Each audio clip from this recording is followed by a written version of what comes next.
Hey, what's up guys, Matt here. This is the Nexus 9. This year, Google partnered with HTC to bring a 9-inch tablet, so we don't have a Nexus 10 or a Nexus 7, instead we meet in the middle with the Nexus 9. But is it any good? Let's take a look.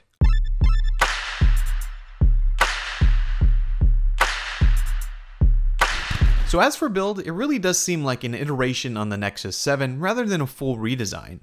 It looks almost exactly like a blown up Nexus 5, but that's not really a bad thing. On the back we have the same soft touch plastic that gives plenty of grip in the hand. The only downside to this is that it does get really dirty pretty quickly, but it feels nice to hold. Around the edges is a metal band that makes the tablet feel sturdy, and overall the build quality seems like a nice mix between high-end and not so high-end materials. So it doesn't feel cheap, but it also doesn't feel super high-end. Up front is an 8.9-inch IPS display with a resolution of 1536 by 2048 and 261 pixels per inch. So the screen is nice overall, the colors are relatively accurate and it has nice contrast, but there are a few issues with light leak around the edges. It doesn't completely ruin the experience, but it definitely is noticeable and it makes the screen seem less high-end than it might have without those issues. And it's a disappointment compared to the overall really good screen. Up front, we have one of HTC's most popular features, which is the dual front-facing speakers. I really like the implementation of these. They're really subtle, but they really do sound pretty good.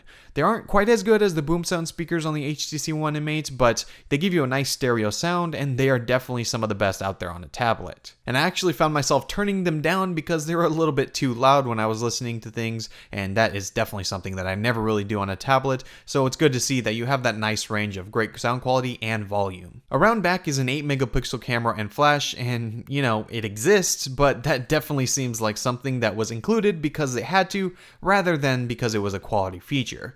It takes pictures and it looks okay, but it's not something that you're going to be wanting to use as your main camera, but it is nice that you have that nice viewfinder in the 8.9-inch screen, but besides that, it's just there's a camera included. That's about it. When it comes to actually using the tablet, the first thing you notice is that it is actually a 4:3 aspect ratio, which you really don't see on Android tablets. I personally really enjoy this on a tablet. For video, you'll get letterboxing, but for everything else, I feel like this is a much better aspect ratio for a tablet. And there isn't really an issue with anything scaling because Android does a pretty good job with scaling apps for any size. So overall, I really think that 4:3 is a great addition.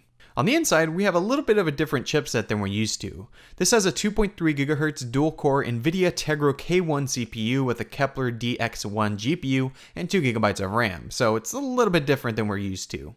The performance is overall pretty good, but there seems to be a little bit of lag here and there. I don't think it's because of the chipset necessarily, I think there just needs to be an update, but when you go into the multitasking, it takes a second before popping up, and sometimes the tablet forgets which orientation it's in, and there's just a ton of little bugs here and there that kind of make the experience not as good as it should be.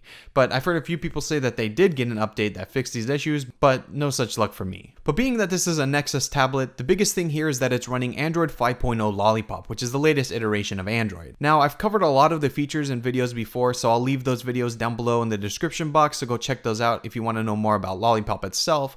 But overall, Lollipop is an absolute joy to use. The new material design finally feels cohesive, and for once, the entire OS feels like it has been thoroughly thought through. I think that once the kinks have been worked out, it will be a near perfect experience, which is something I don't really say that often. Android Lollipop also helps with the battery life. The Nexus 9 has a 6700 mAh battery, which I could pretty much go 2 days of heavy use with no problem. I put it in my backpack in the morning, go to school, use it, and come home, then go to school the next day, come home, and I don't really have to charge it until the next day. So I can get a good 2 or 3 days out of it with no problem, so no complaints there.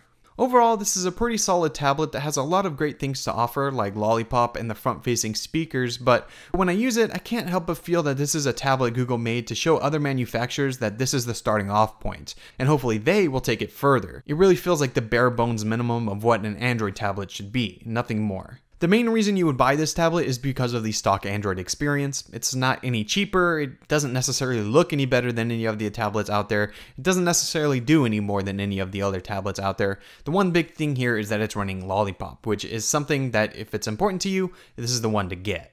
So that's my review of the Nexus 9. I hope you guys enjoyed. If you did, make sure you guys hit that thumbs up, and if you have any questions, leave them down below.